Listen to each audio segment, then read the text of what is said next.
सफल बता रहा है बिहार के मॉडल को लेकर। लोकतंत्र को बनाए रखने के लिए एक पारदर्शी सरकार का होना जरूरी है और उस सरकार के चयन के लिए एमएलए एमपी की जरूरत होती है, जिनको जीतने के लिए विशुद्ध लोकतांत्रिक तरीके से चुनाव होना चाहिए, जिसमें बूथ कैप्चर नहीं होना चाहिए, वोट की डबलिंग नहीं होनी चाहिए, कोई घुसपैठिया मतदाता नहीं होना चाहिए, जिससे आंतरिक सुरक्षा को खतरा हो और देश की डेमोक्रेसी को खतरा हो और सामाजिक सद्भाव टूटे। इसलिए एसआईआर अगर पूरे देश में होती है मैं उनका स्वागत करता हूं और अभिनंदन करता हूं। अखिलेश यादव ने ट्वीट किया है, कहा है कि ये एसआईआर वोट चोरी का एक माध्यम है, इसे मुसलमान वोटों के तुष्टीकरण, ध्रुवीकरण, निजीकरण और अपने पक्ष में वोट लेने के लिए संपूर्ण विपक्ष उनके प्रति अपनी वकालत कर रहा है। राहुल गांधी ने सबसे पहले एसआईआर पर सवाल उठाए थे, लेकिन बिहार चुनाव पीक पर है, लेकिन राहुल गांधी एक तरीके से मैदान छोड़ के गायब हो गए हैं, कहीं नहीं दिखाई पड़ रहे हैं। शुरू में वो एक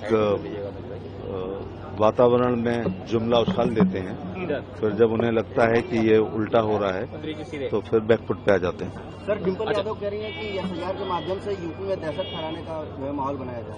यूपी में दहशत 12 से 17 वाले कार्यकाल में थी, जब जमीनों पे कब्जे होते थे, अपहरण होता था, पुलिस की भर्ती में सूची आया करती थी और खाली प्लॉटों पे कब्जा हुआ करता था। उस समय दहशत का वातावरण था, इस समय सामाजिक समरसता है।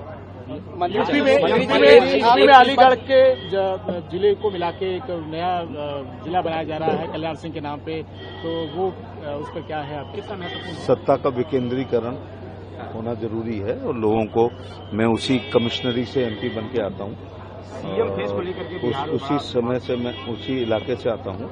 जनता को जात प्रमाण पत्र, आय प्रमाण पत्र, खसरा खतौनी के लिए जिला मुख्यालय पाना पड़ता है। अधिकारी मीटिंगों में होते हैं, अगर मिल नहीं पाते हैं तो उसे वापस जाना पड़ता है या होटल में रुकना पड़ता है। और काशीराम और माननीय कल्याण सिंह जी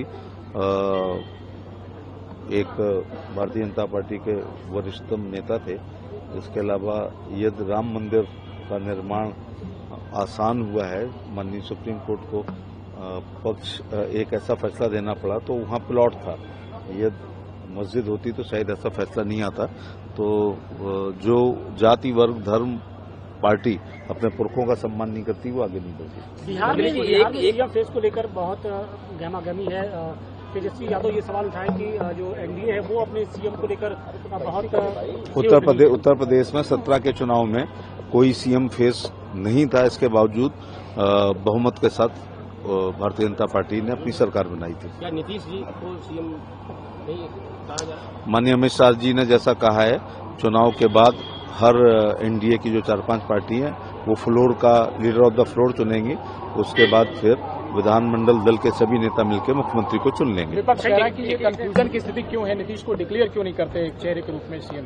वो अपने यहाँ देखें कि वोटों की तुष्टीकरण के लिए डिप्टी सीएम्स बना रहे हैं। वो सर, विपक्ष में जननायक की होड़ लगी हुई है कि मुझे लगता है कि कर्पूरी ठाकुर को जननायक कहा गया, इसके बाद किसी को जननायक कहलाने का अधिकार नहीं है।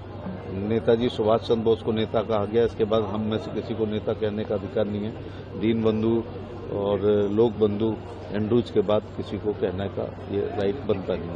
बिहार में पोस्टर से राहुल गांधी गायब हो चुके हैं। बिहार में पोस्टर से राहुल गांधी गायब हो चुके ऐसा हैं। उनको लग रहा होगा कि उनके पोस्टर से वोटों का नुकसान हो रहा होगा, इसलिए गायब कर दिया गया। तेजस्वी यादव को उनके ही पार्टी के नेता जो खारिज और साधारण लोग अपने को जननायक कहलवाते हैं।